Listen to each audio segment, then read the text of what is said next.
Heather Hartley, and our presentation is how to take notes.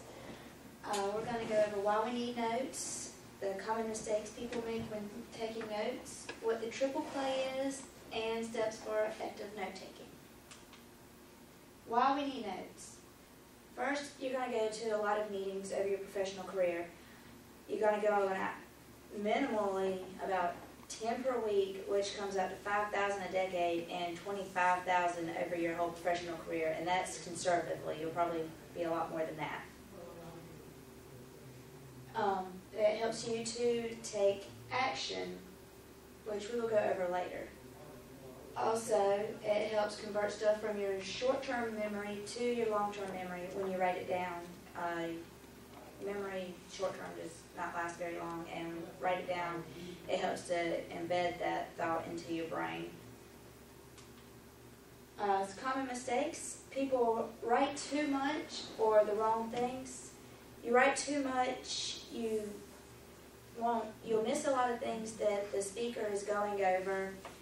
And also, when you're trying to write too much, you may write down the wrong things, like things that really wasn't as important as you thought they were going to be after all. You just need to write just enough down to be able to take action on what the meeting was about. The triple play is capture, memory, and action. That will be covered later. It's just exactly what it says. You capture the notes, commit it to memory, take action on it. Steps for effective note-taking. We have be selective, use symbols and abbreviations, use drawings and diagrams, no typing, the Cornell template and system, and take action quickly.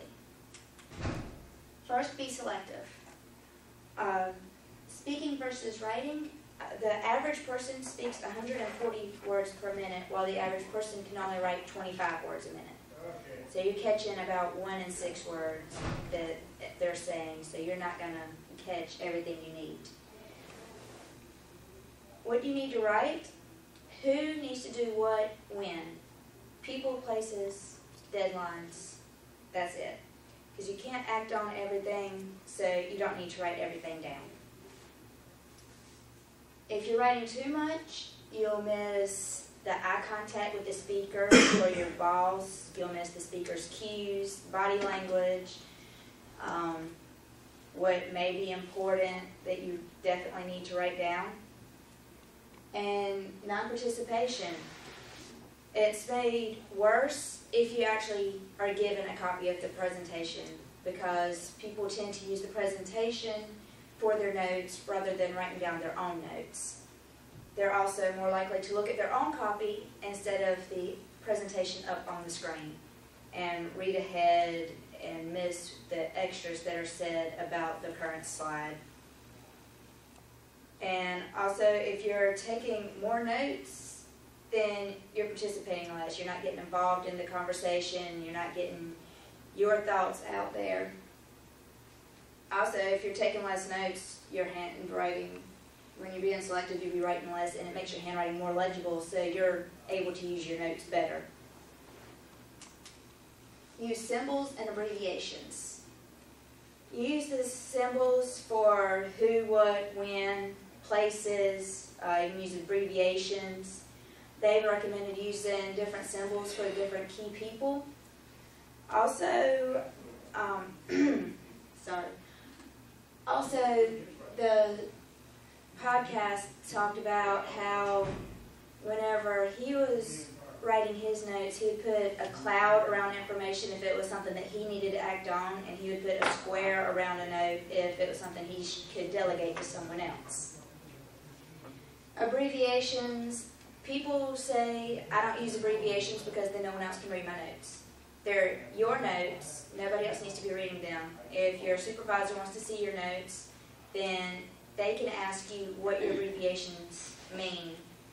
And they recommended making a set of about a dozen and use that same set 95% of the time. Use different abbreviations for the key people, like, Alex could be an A with a circle, or something like that. Use drawings and diagrams.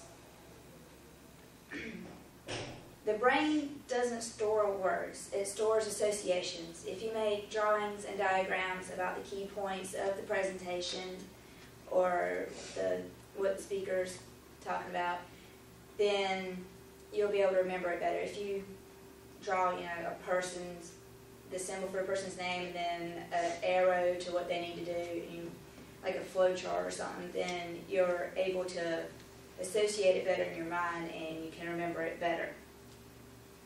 You only need to draw enough to be able to take action. No typing. There's no ease of action. Your focus will be on your keyboard instead of on the person speaking. It implies that you could be doing something else. They don't know if you're checking your email or playing on Facebook or if you're actually typing notes from the presentation. Also, if you have one of those loud keyboards, all you hear is tick, tick, tick, tick, tick the whole meeting. And that can be distracting to other people. As soon as your keyboard comes out, you're no longer part of the meeting. You're in your own little space. You're not participating. You're not giving your opinions. You're not asking questions. The Cornell template and system. It's also part of the triple play.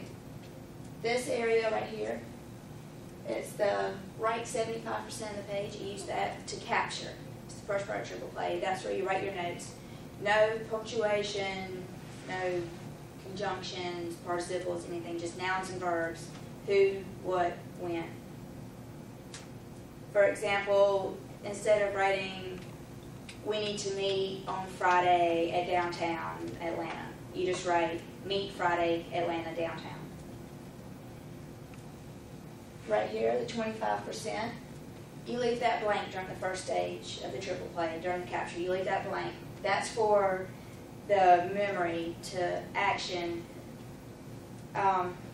You write your questions about your notes. You can put a heading and point it to the key points of the notes, or whatever you need to do in that area. The bottom 20% is your summary, or in the triple play is your action. What you need to do, who you need to delegate, is basically your to-do list after the meeting. Take action quickly. Get it off of your notes as fast as you can and into your action system. The quicker you take action, the more likely you are to get things done and you won't forget that you needed to do something. And like tasks need to stay together. So review, be selective, use symbols and abbreviations, use drawings and diagrams, no typing, Cornell Learning System, the Cornell template and system, and take action quickly. Questions?